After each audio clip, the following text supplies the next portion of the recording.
Timing ang pagkakahugot ng big man ng Hinebra. Sa wakas, Japet Aguilar hindi na mahihirapan.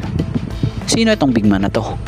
At Juan Gomez Del Llano, pinakabagong dinagdag ni Coach Tim sa Gilas. So yan ang ating mga tatalakayin.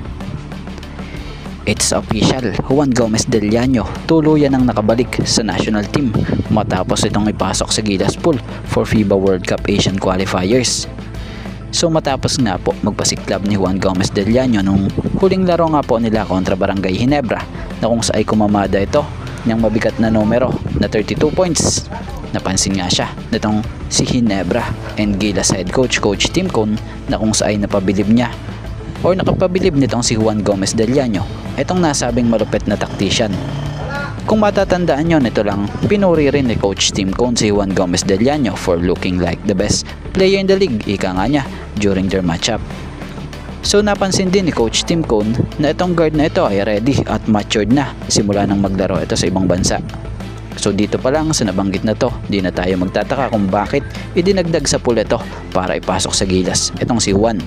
Dahil sa napabilib nga nito si Coach Tim Cone at nakitahan ni Coach Tim Cone na may malaking potensyal para sa national team. So balitay malinaw na itong si Juan Gomez Del Llano magiging parte na ng mga Gilas practices.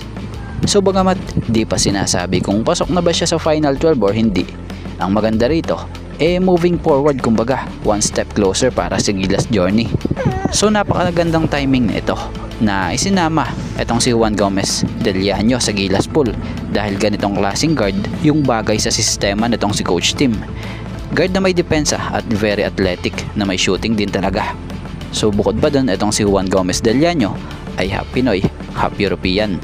Maaring isang malaking part yon ng karir niya dahil yung laro niya may pagka-European style of game Bukod pa dun sanay ito maglaro overseas. So wala nang pressure din sa kanya kumbaga. At karagdagan lang kung di nyo matatanong, alam nyo ba na isa ang depensa ni Juan sa nakapagpa-impress kay Coach Tim? So spectacular nga raw po yung depensa nito na siyang ine-expect niya sa isang gwardiya para sa posisyon na to, na siyang inaasahan or kinakailangan nila para sa national team. At about nga dito sa big man na hinugot ng Hinebra kontra Phoenix na siyang nakapagbigay impact sa laro lalo na sa fourth quarter para muling mabuhayan ng Hinebra. So maganda ang naging hugot ni Coach Tim Cone sa big man na ito dahil crucial 3-point lang naman at blocks ang binanat nitong si Norbert Torres sa pinakamahalagang bahagi ng laro, sinamahan pa ng mga rebounds. Kung mapapansin nyo napakaganda ng hugot ng Hinebra dito versus Phoenix sa pahuli ng mga minuto sa fourth quarter dahil sa hindi na nga po maganda ang nilalaro ni Japet. So naiba nitong si Norbert Torres ang timpla ng laro gamit ang 3-point shot niya na nakapagpabuhay sa Hinebra. So sa ganitong sitwasyon talaga maaasahan ang manlalarong ito gamit ang pagiging veterano. Pero sa naging larong ito credit din sa mga or sa 6 na manlalaro ng Hinebra na naka-double digit tulad nila Japet Aguilar na may 11 points, Jeremiah Gray na may 13 points, Troy Rosario na may 14 points, Stephen Holt na may 17 points, Scottie Thompson na may 19 points, at itong si RJ Abarientos na may 25 points.